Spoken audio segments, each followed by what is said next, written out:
Welcome to Maverick Mind, the podcast. If you are a creative soul, really ready to unlock your potential and design your path to freedom on your terms, then you're in the right place. I'm your host, Ellie, designer, entrepreneur, yogi, and coach, and consider this your home to dive into the mindset, energy, and strategy to fast track your way to success. I'll also introduce you to some of the most creative, visionary, and maverick minds I know to share their insight, to feed your curiosity, and to inspire your next creation. I'm so happy you're here, so let's dive in. To a brand new episode of Maverick Mind, the podcast. I'm so happy to be back here with you all. Firstly, I just wanted to say thank you so much from the bottom of my heart for all the support on launching this show and for the feedback I got for the first episode with Alex Coma last week. Thank you so much for the support, sharing the show, for your love, for your hype. Is so special, and I'm really excited to build a little community around this show. So thanks again so much for your support.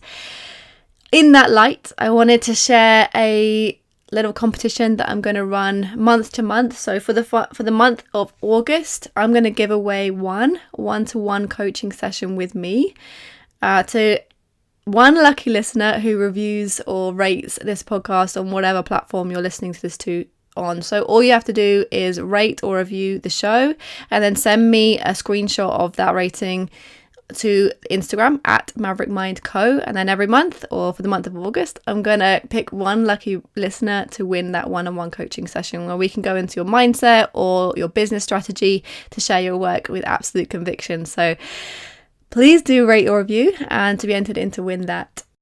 Now, in this week's episode, this was one of the most magical conversations, and I'm so excited for you to hear it. This week, I am joined by Kayse Gehret. Now, rooted in a nearly 3-decade career in the healing arts, Kayse is one of the highest regarded, most sought after guides in the world of microdosing plant medicine. She is the founder of Microdosing for Healing, which is a platform, a program, and community which is currently, at the time of recording this, serves over 900 diverse individuals from all around the globe along their journey to microdosing magic mushrooms. Now, I have long been a person that was very passionate about the idea that we don't need anything outside of us to do the things that we want to do. However, sometimes we need little nudges from here and there of guidance along the journey to uncover or maybe make us aware of our blind spots, to guide us through challenges, to guide us through roadblocks and areas of stagnation and limiting beliefs. That guidance can come from many different places, from psychologists, coaches, healers, practices, and in this case, a microdosing medicine.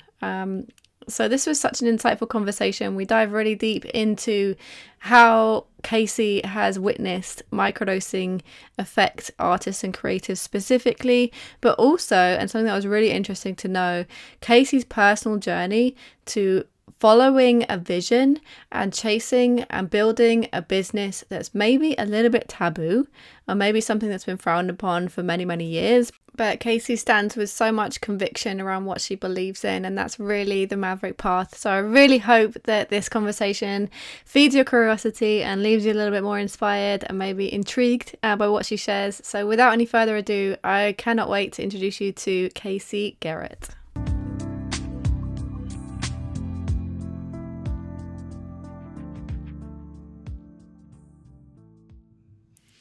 Okay, Kayse, a massive warm welcome to you. I'm so happy to have you here on Maverick Mind, and I'm really excited to dive into all that you have to share around microdosing for abundant creativity and also like personal expansion and personal self-discovery, because I think a lot of creatives, that creative process is really a kind of outward expression of an inward journey of self-discovery too.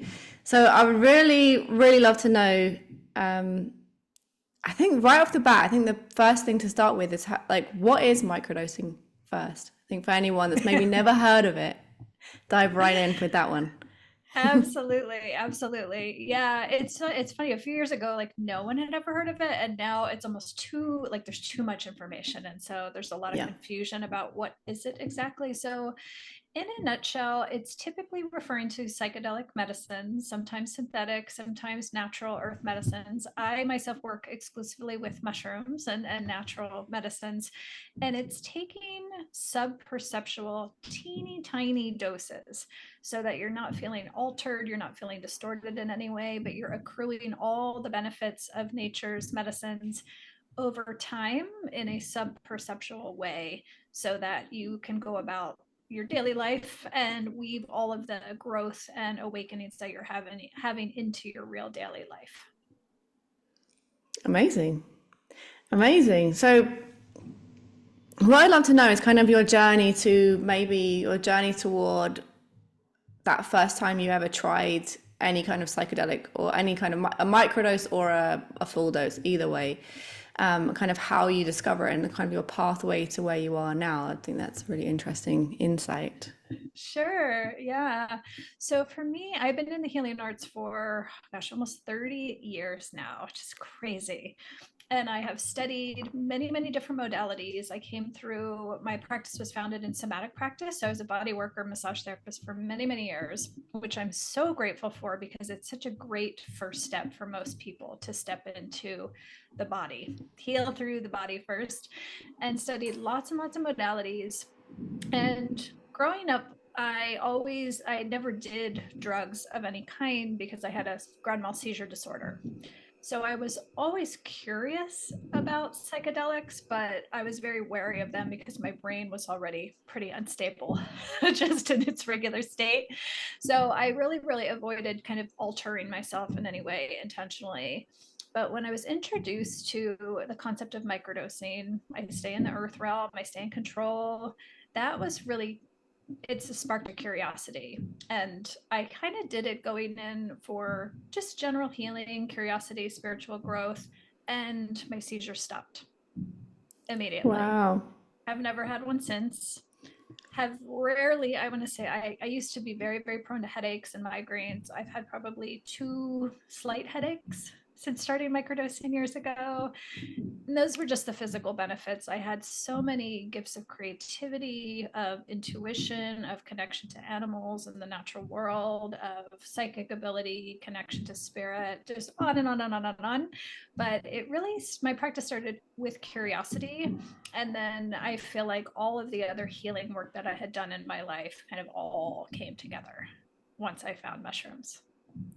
Wow, that is so powerful to that story. That's really, really interesting. Well, first layer of that is interesting that I actually used to be a massage therapist too. I was a massage therapist for 8 years. And I think it is a really, both for a person experiencing the massage and also as a therapist, kind of going into any kind of mind or body work, just to have your hands on a person and really sense all that's going on within that person.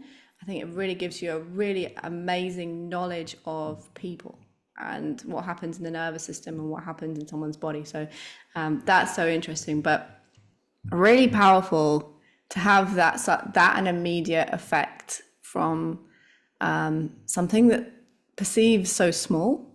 You know, it's not this sort of the image of a mushroom that we're given this like really powerful psychedelic experience. Not that maybe those aren't valid, but it's something so small can have such a powerful effect.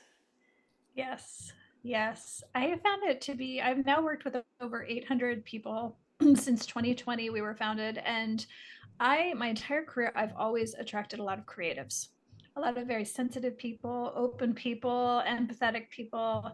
And I have found that the more sensitive someone is, while it's harder to live kind of in our modern life as a sensitive, empathic person, as a creative person, when it comes to medicine practice and mushroom practice, it's actually a great gift because people who are very open, are very sensitive, really tend to have a great impact and great relationship with this medicine. Yeah, I can totally see that. Is yeah, I think that sensitive and that sort of inner connection will really help deepen the effects of something like that. I can totally see that happening. That's so interesting.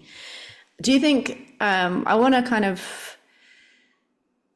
explore, because I see so many people, especially where I'm from in London, but in within the creative community or within the community in general, I see, as you said at the beginning, there's a lot of talk around microdosing or just psychedelics in general. I think it's a good thing that it's being more talked about, I think, and maybe the safety of it is a bit more widely known. But do you think, or can you explain maybe why it's perhaps more important to start down that journey with somebody that really understands the medicine, such as you? Yeah, definitely. I mean, people ask me all the time, like, can I do this alone? Yeah, and you can. It's just the difference between kind of any kind of new journey you're doing. Say you're going mountaineering for the first time, like you mountaineering on your own is going to be very, very different than having a Sherpa or a guide who has kind of climbed that mountain before.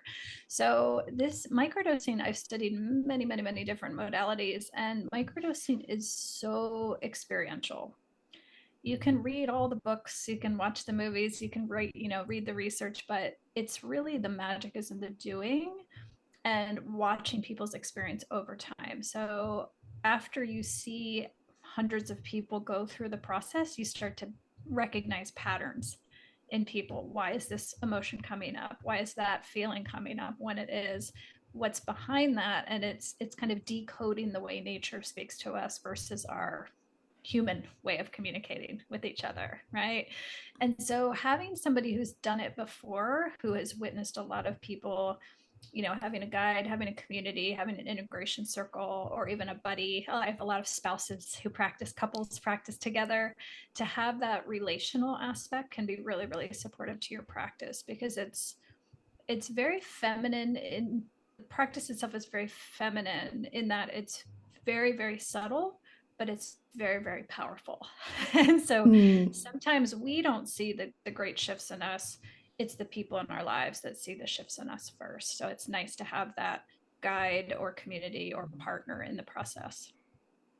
Wow, yeah. I mean, when I can see actually now you say that it being a quite a feminine practice, because also the feminine is receptive. You're kind of receiving something in from externally, but you're also receiving wisdom or insight from this kind of external thing. So, which is a feminine practice, as is creativity. Creativity is also a feminine energy. So, I can see how the two can kind of marry together to really amplify someone's creativity or creative spark or authentic creative expression, maybe guiding someone through a layer of themselves they didn't really know was there that will unlock some other channel through which their true creative spark can start to be shown throughout whatever their media might be: painting, singing, art, business, etc. Are there any like really, or could be a big shift or even a small shift you've seen within creative specifically using this medicine or this practice? Oh, many, so many. Yeah. I have a lot of people who come to me who are already creatives. They're artists, writers, painters, and they just feel blocked in some way or thwarted in some way. And part of it is just our modern culture is so full and so busy and so productive focused. And what doing mushroom practice to me is doing soul work practice. So it's really kind of reconnecting with ourselves, our essence, our spirit, our soul, and recreating that direct connection so that your expression comes from that place versus the external world.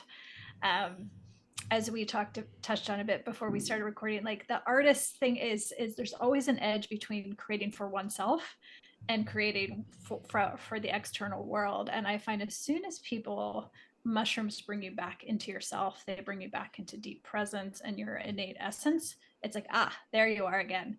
And you can create from that place of inner to outer versus kind of creating for the outside in.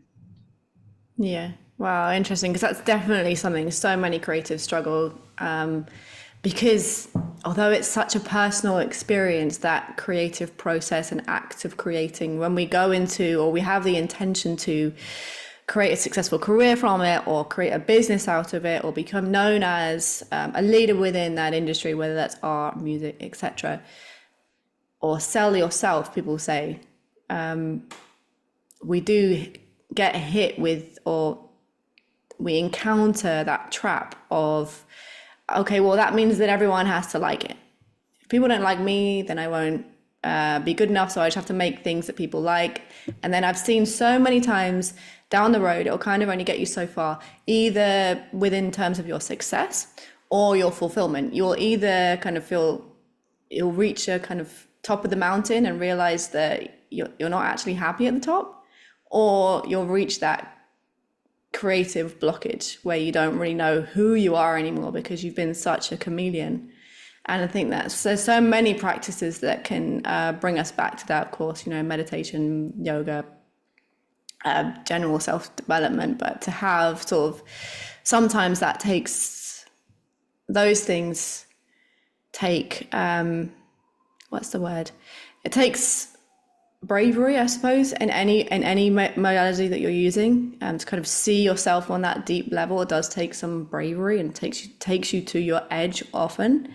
But I think it's going into that, what we might perceive darkness, to really discover what's truly there and then express it outward. That's what makes an artist or a creative infinitely more magnetic. So to have that thing that that can guide them toward that space, I think is a really, really powerful tool to have. Yeah, the other edge I've seen in my community of artists is once they have achieved success in an art form, they can kind of, people put the expectation on them, that's what they do. And they're expected to do that and only that. And what I've seen often with mushroom practice, mushrooms help you tap into these different layers of your soul and yourself. And so your expression becomes completely different. And sometimes they're drawn to this completely different medium. I really see this in my painters, like they're known for a certain style. And all of a sudden they're painting in this, it's almost like a completely different artist. It's just a new level of their soul. And to them, it feels really aligned and true. But for the commercialized world, you know, who wants you to be the same and turn out the same album that's kind of the same, that we know this sells, we know this is appealing. But a lot of the artists that I've worked with that have achieved a high level of quote unquote commercial success and popular appeal, that's one of their edges they had to overcome, is to continue to work from their self and create for themselves, and knowing that not everything is going to be received in the same way, you know, as the big hit that they once had. Yeah, absolutely. To stay authentic, and also to trust yourself, trust your process, trust your ability, and trust your taste, kind of, in what you're creating. That it will find the audience that it needs to find. To anchor into that amount of trust, again, takes a lot of bravery. It takes a lot of self work, in any ways that you're going to do that, I suppose. Yeah, definitely. And I think it's easy to get lost as a creative, but to have these things that bring you home to yourself, are really, really powerful. When somebody's going into like a microdosing or experimenting with something like that, I suppose, is it something that you do regularly, or is it more like something you experiment with every now and then to kind of unlock something and then let it go? Great question. I prefer to start people in a very structured way. Probably because I myself and a lot of the artists that I work with aren't very structured people. We thrive with structure. It's very counterintuitive, but we really thrive in a lot of ways when we have kind of the foundation and the safety of a container that's provided for us. And so I find, especially with this, it's so powerful in creating a relationship and a foundation with the medicine, to have a starting framework, because you can anchor onto that a little bit and kind of judge and assess where you're at and your growth a little bit more easily if you're all over the place. So for instance, we start with a 6-week framework We typically dose 3, 4, or 5 days a week, depending on the person. We assess where each person is at and their unique intentions. Usually have a few days off each week. But then we'll assess at 6 weeks how everybody is doing. And some people will continue on. Some people will take a break at that point. But the goal of microdosing is to not to need to microdose. That's another big misconception. I think a lot of people, now that we're hearing about the profound healing possible, people are kind of they think it's apples to apples with pharmaceutical medications. They're like, oh, I won't take antidepressants, I'll microdose instead. It's a very, very different experience. It's with mushrooms. As you heal, you retain that healing. It's you that's healing. It's not the mushrooms doing something to you. So for instance, to use myself, I was very curious when I stopped microdosing. I'm like, are my seizures going to come back again? And they never did. So I can go many, many, many months now without physically practicing with mushrooms, but I never ever worry that my seizures are going to come back. So the goal of microdosing is to not to need to microdose. And then when you come back to microdosing, it's typically people have a totally different intention they're working with. Like you might start off and say, I really just want to have less migraines every month. That might be my intention starting off. A year later, you might come back and say, I really, really want to work on self-imposter syndrome and self-love. So it evolves over time, but it's a constant, there's no start and there's no end to it. Wow. And do you think having that intention at your beginning kind of guides the medicine itself, or is it kind of this gives structure to the program that you do with it? It's both. Yeah, we encourage people. We always set intentions, each person. My first intake call I do with everybody, we always talk about their hopes and their dreams and their intentions, but differentiate between intentions and expectations. As we tend to, as humans, kind of strangle ourselves and our experience and our potential with expectations. Like it has to happen this way, it has to look like this, it has to happen by then. And really just setting the intention, holding the vision, holding how you want to feel and experience life, and then letting magic and nature and spirit step in and create the architecture around that. Because it usually, oftentimes, far surpasses what we think is potentially for us, right? I can imagine. I think a lot of those kind of experiences do kind of you're going with what you want, and you get what you need. I think sometimes. Precisely. I would really love to know, as a lot of people that are listening to the show are people that perhaps feel a bit like a black sheep or like they're going against the grain. They're trying to create a life that we're taught is impossible, that we're taught is maybe unrealistic. Or maybe they're trying to do something a little bit controversial. So I'd really love to know personally from you, and creating a business around this practice is such a magical practice, but it is a little bit taboo, and we have had a long time within our society kind of almost demonizing drugs in general, but maybe specifically the use of them. So I'd love to know personally, like pursuing this path, like that really, really feels to me like your true path. I can really tell within the way that you're speaking, it's so true to you. The bravery and the passion that it takes to follow something like that. I'd love to know. I love this question so much, because to me, it's one of the things mushrooms are coming back so strongly right now. Psychedelics in general coming to the fore so strongly, because it really helps us to decondition and embrace disruption, embrace novelty. And it's kind of coming forth, I think, as kind of a secret assist from nature and spirit to help us step into this time we're stepping into, because as of the old ways aren't working, our economic systems, our academic systems, our health systems, like all of it, we're aware none of it is working, and it's going to become, we're going to see it come apart in many ways. And this is a time we're stepping into for novelty, for disruption. And so the medicines help us tap back into that and help us decondition from the way things have always been and open our minds to the possibility of how things can be. That's why I love working with artists and creatives so much, because they're the visionaries of our culture. Once I had several hundred people in practice, when I looked at all of them, they were all different ages, all different backgrounds, lived all over the United States. I was like, what is the common thread and theme with all of them? They were all the creators. They, in various fields, they were the people that are going to build the future in their own respective ways, versus people who were necessarily tied to the old ways of doing things. And so that was not a coincidence, I don't think. And I think I see it with mushroom practice. You come into such a strong relationship with yourself, with your unique genius, what you're here to do, your purpose. It becomes so clear to you that the outside noise, like judgments, become less important. The past becomes less important. Disappointments in your past become, people can forgive themselves and others for things in the past. And so it's such a powerful practice, especially for creatives that are forging their own path, right? And don't have a lot of external affirmation or support. It's really, really powerful. Yeah. Wow.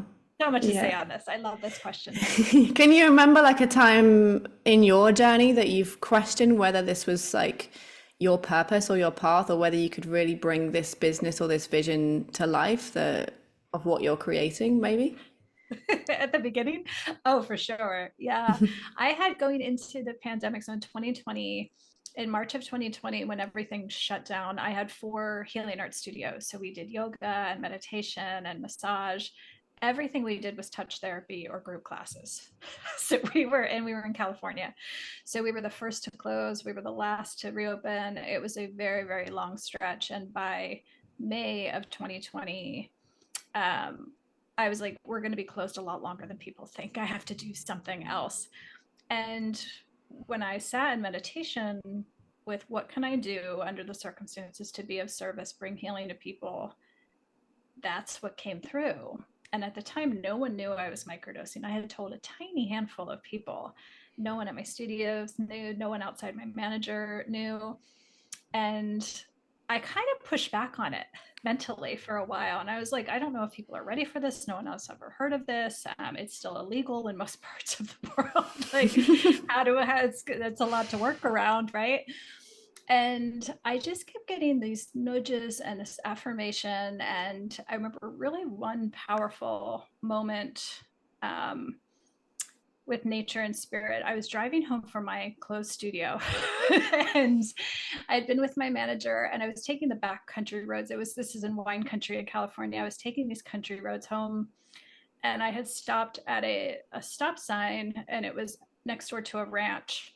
And all of a sudden, like over this ranch came, this hillside came this tiny, tiny little calf, baby calf, just running and almost like dancing so happily that it was almost knocking itself down. Like if you ever see a kid dancing so hard, they almost look like they're going to fall on the ground. That's what this little baby cow was doing. And I just stopped. It caught my attention, of course, and I pulled over and just watched it. And I was like, what is this little baby cow doing? And it was just having the best time all on its own, no other cow in sight. And I sat there for a few minutes, and all of a sudden, over this hillside came one and another and another and another, and all these baby calves, and then all the cows came over. And in that moment, it was spirit telling me there are so many more people ready for this, that are just like you, that are ready for this, that are just over the horizon. And so just go out and do your own weird dance and let people see you doing your weird dance, and so they can find each other. And so that's a vision and a memory that I held close throughout the first year of, it's really just keep making this work visible, keep making this possibility visible. And it's been beautiful to see people from all over the USA and now the world to find each other, who are these kindred spirits who are on a very different wavelength than most. Yeah. Yeah. Oh my God, I love that story so much. That's such a sweet story, but also it actually reminds me of something that my dad used to tell me. My dad was a a very visionary, creative person. And every time I was trying to do something that perhaps was a little bit unusual or something very individual to myself, which is always, he'd always tell me this, it give me this image of like, if you dance in a field alone, sooner or later somebody will come and dance with you. And before you know it, you have a festival, which is literally like the same thing, but in cow version. Absolutely. Absolutely. Wow, that's amazing. I guess also symbolic for a cow because I come from a yoga background and you explored yoga and stuff as well. And like I spent a lot of time in India learning yoga, and they of course worship cows there. And it's said from the past it's because from the cow dung came magic mushrooms. Yes. Yes. So yeah, wow, incredible, incredible stuff. Um, so from that kind of radical trust in that moment and that vision came this global community, or I guess USA wide community, but now it's becoming a global community, which is really exciting, as you were saying before we started recording, that now you can start to bring this work into the UK and Europe too, which is really, really exciting. Yes, I love it. And it's so, so fun bringing people from all over the world together in shared practice. Because one thing I'm really seeing, especially in the last 2 years, is, the old way is bringing people together through institutions, right? These artificial, you meet people through school, or people meet people through church, or they meet people through their job, their corporate job often. And instead, I think the future is bringing people together around spirit, shared soul and shared creativity and interests and more innate connection versus these kind of artificially constructed connections in people. And so to watch people come together from all over the planet is really, really beautiful. And to see the connections formed and people meeting who were meant to meet. And this is the only possible way they could do it, was through this practice. It's pretty remarkable. Yeah, I've definitely found through group situations that I've been in personally and also facilitated as well, that there's so much power in going through a journey together, but also hearing other people's experience from that journey makes you feel so much less alone. And I think the journey of a creative specifically is a very, very lonely journey. It's a very kind of, you're going into yourself a lot. A lot of artists specifically work for themselves and spend a lot of time alone with their own art. So to have a community of people similar, I suppose, but also just to hear other people's experience and think like, oh, maybe I'm not so like outcast. Maybe there is a thread that makes me feel perhaps a little bit more at home, a little bit more seen. The word I guess I would use. Beautifully said. Yeah. And I think courage is really contagious. So just to be in the presence of someone in their genius, like bravely doing their thing, no matter what it is, especially with art, when you see an artist like in their gift, in their genius, in their alignment, creating or performing, it's so inspiring to help you tap into your own personal genius. So yeah, group work is amazingly powerful. For sure. And getting to that space as an artist or a creative, like doing the work, it's not something that people think that confidence or authenticity is something that you snap your fingers and you're born with and you're just like that. But it's not. It's actually a real deep discovery to get there. And once you're there, that is the most magnetic energy within our universe. And that's the thing that I think that we describe as the X factor here, or like the thing that kind of really magnetizes success or fulfillment also within as a creative, is to get to that space and then really live from that space. But it does take work. It does. Yeah, but I guess to have communities that can support each other in that tough work, and also practices or medicines that can also kind of guide you along the way, facilitators and teachers and coaches and things that can guide you along your way too, I think are really necessary. I see so many people too trying to go at this alone, doing a lot of self-development work, on the lowest level, or even experimenting with psychedelics alone, and then it kind of goes into quite the wrong turning without having that guidance around it. I think so. I think it's really powerful what you're doing to kind of provide a safe space to explore something, and also I think more safe spaces to explore things like this will help break down the demonization of things like mushrooms or drugs in general, I think. Yeah, the group container serves so many purposes. Like you said, creating the safety and the foundation and the boundaries, and someone who's been there before to help you guide you through the process. But also, and you just spoke to this so beautifully, we've been so conditioned to go it alone, especially when it's mental health or it's our healing or illness. Our systems have been so passive and solo. Like, go sit in an office with a therapist and talk about it, or take a pill and go home and hope it gets better. Like, it's so individual and it's so prescriptive. And one of the edges I see so often in our community and programs is sometimes people have tried so many different things, right? And they come to microdosing practice and they have results nearly immediately that are pretty, remarkable physical healing things like I described for myself, or relief from mental health conditions, or relief from PMDD, premenstrual disorder. Like, and they're like, oh my goodness, like I've been working on this for 10, 20, 30 years, and all of a sudden I'm free of it. And an interesting edge that comes up is people are so conditioned to think it has to be work, that it has to be hard and it has to be suffering. And it doesn't, right? It's part of our deconditioning we need to do, I think, as people, and especially as sensitive people and artists and creatives. I think that our growth is going to come through suffering sometimes, and hard things. And sometimes people have this weird edge of being able to receive all the gifts that are coming through. Like, once they get them, they're like, I haven't earned it. I haven't suffered enough. I haven't worked hard enough for it to be able to receive. And is it really possible to heal as much as I've healed just with mushrooms, or just through dreams, or just by resting, or creating space in my life for the first time?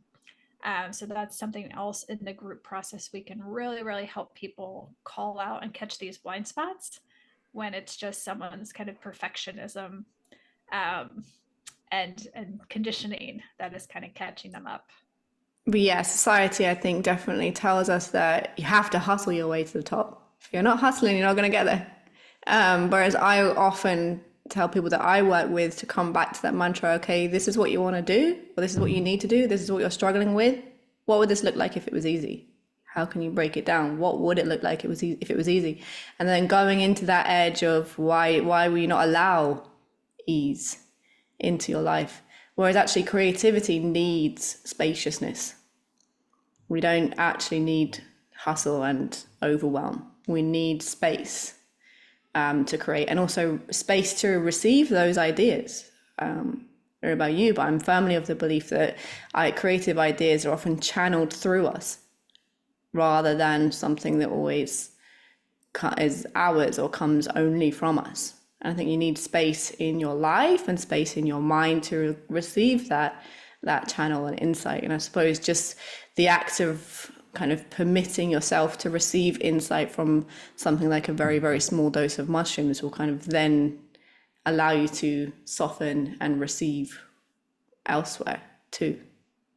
Exactly. Brilliantly said. Yeah, it's such a different experience of life to tap into. Our spirit moves so much more quickly than our mind does. And we've been such a mind force culture. So it's super counterintuitive that sometimes that divine spark of inspiration can come in an instant, and we create from flow, and it's effortless. It's completely effortless. So I have a lot of people say, I wrote that and I don't even remember consciously writing it. Or I just had that perfect example. I have someone I work with who is very senior in government and has to do a lot of speaking, lots of high pressure, visible, speaking with global leaders, and um, has given probably hundreds, thousands of speeches. But the first one that came up after we began working together, He sent it to me and he said it was remarkable. He's like, I've never received so many compliments on my speech before. Like all the people that have worked with me for many years. And he's like, it's the first time I used no notes, I used no teleprompter. It just came through me. It was almost like something other than myself coming forth. And it's like, that's it. That's how we can be all the time. And I think that's what is our potential as humans, what we're growing into. And artists are going to lead the way, which is super exciting. Absolutely. And we definitely can be that, definitely. But I think, again, there's a kind of a black sheep feeling when you're trying to, when you come to the realization that in order to like really create your best work, you need to be in flow, you need to have spaciousness, you need to receive. That's so counter society and so counter the way a lot of other people live. Again, it takes a lot of conviction in your vision to actually remain true to that and not fall back into the hustle or fall back into the I need to work really hard and kind of almost punish myself in order to be able to get there. So again, it's like practices and things that we can come back to, keep anchoring ourselves into that trust of no, this is my path, this is how I need to do it, and this is how I'm going to bring this vision into life, is going to be this way. Yeah, that's why being in community is so nourishing. I think people come to community to like learn how to do the thing, right? You know, learn how to do a thing. But once you're in the community, it's just the nourishment of being in a space with other people who are in the arena, right? Especially for creatives and artists and the black sheep. That's why painters hang with painters, or great writers all connected with other great writers. You know, over time, they were in constant contact and correspondence with each other, because only when you're in the arena of creation can you really relate to each other. And most of our society we have grown up in is the commentary on the people in the arena doing the thing, right? And so it's easier to kind of turn those voices of judgment and shoulds and homogenization if you're spending time with other people who are kindred spirits, who are also creating and evolving and growing. For sure, proximity is power, right? Totally. Yeah. I would really love to know what is like the vision that you have for the business that you're creating, or the vision that you have for the future with our relationship with microdosing or similar kinds of things. I'd love to know. That's such a great question too. um, I think continuing to nurture the ecosystem of it all. So I have programs and a community and a podcast right now around all things microdosing. And I think continuing to grow that around the world so that people can step into it in a way that suits and aligns with them. You know, all of us bring, just like artists, like all of us bring who are in this field, bring ourselves to the practice itself. So I tend to work with a lot of sensitive people, empathic people, a little bit people who are spiritually minded, spiritually advanced, if there is such a word, people. I tend to gravitate to, and then I have other colleagues who love working with people who want to be more productive at work, and kind of brain hacking, and there's a place for that too. That's just not my passion and interest. So I think continuing to nurture an ecosystem where we are all very, very independent, but we're also very interdependent, more like nature is in the wild. Wow. Cool. What is like a misconception that you see often come up surrounding mushrooms or microdosing that you'd want to really debunk? Love this question too. Thank you for the opportunity. I think there's a lot of things, but the big one I think I would most love to share is that you don't have to have something wrong with you to practice microdosing and to practice with earth medicines. People come for mental health, but they also come for developing themselves, their confidence, their relationships, their spiritual connection, to tap into a relationship with their spirit guides, to deal with end of life mortality issues, younger people really wanting to step into their confidence and their purpose. And so there's so many reasons. We're so conditioned because of our drug and prescription culture that we think we need to have something wrong with us or a diagnosis to want to step into these practices. And you don't. They're for everybody. And the medicine will speak to each person in a very, very unique, intentional way. I love that. So often I think we go into a lot of a healing journey or a self-development journey or even just a journey through beginning something like therapy even or coaching even, because we arrive with this belief that we are broken, so therefore we need fixing. And actually, no matter what you've been through, no matter who you are right in this moment, every boundary that you feel in your body right now, you still don't need fixing. You need to turn love towards that and kind of start to, yeah, I mean, you let go of layers, but that comes through not the attitude of fixing, but more like turning toward it. Yes. And that's what I all the medicines, all the psychedelics are so beautiful in their own way. But that's one of the things I love that's so unique about mushrooms, or mushrooms are the great remediators. That's what they do in nature, is they remediate and they clear and cleanse what is no longer needed. They help you release the density that is no longer there. And then they take what remains and they alchemize it into fresh potential. And that's what they do for us on a spiritual and soul basis too. So it really helps people come to terms with their past and their traumas and these narratives and these conditionings and who we thought we were and what we were told we were, to be able to not erase that, not forget that, but to alchemize it into something whole and beautiful, as you just described. So yes. Yeah. Alchemy, I love that word, alchemy, because I really think that, yeah, any kind of, I suppose, development, healing, or creative journey is a real act of alchemy. It's kind of alchemizing ourselves or our experiences into something, whether that is new learnings or whether that is a physical thing like a painting or a song or an expression of that alchemy. Which I think is the magic of art and why art can never die. And why I think our experiences, those ones that we maybe feel shame around or want to turn away from, this is how we turn them into something really impactful that builds greater connection with other people if they can see themselves in that piece of art, or just a healing for yourself, bringing something beautiful out of something that you have to work through. Yeah, beautifully said. Yeah.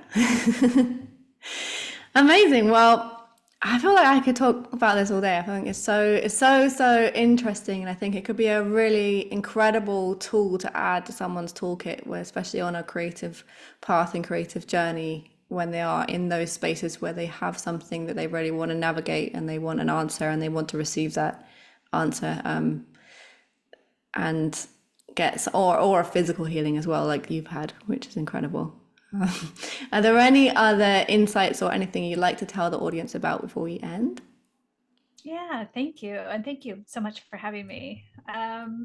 Yes, on my website, there's actually a free 80-minute workshop that's downloadable it's like a microdosing 101, but I was presenting it to a creative writing community. So it's very much tailored for artists and creatives. So that's available on my website at microdosingforhealing.com. You can just download that complimentary. And then we also have a podcast called the Microdosing for Healing podcast that's available on the website too, as well as all of the other usual podcasty places. And that will give you lots and lots of background from microdosing all the way through. I also interview a lot of journey guides too, if you're curious about that. Incredible. Well, I'll definitely leave all the links to that for people to dive into and probably obsess over. Definitely. Thank you so much, Kayse, for coming on to the podcast. It's been such a joy to have you here, and I really think that this conversation is one that needed to be had and something that people will really get a lot of inspiration and insight from. So thank you so much for sharing yourself and sharing your magic with us all. Thank you so much. Thank you so much for joining me for this episode of Maverick Mind. I hope that you've loved it, and if you have, I would appreciate it so much if you would subscribe and write a 5-star review on wherever you're listening to this podcast from. If you'd like to keep the conversation going, I invite you to join me over on Instagram at MaverickMindCo or on my website maverickmind.elliefoden.com. And I'll see you in another podcast very, very soon.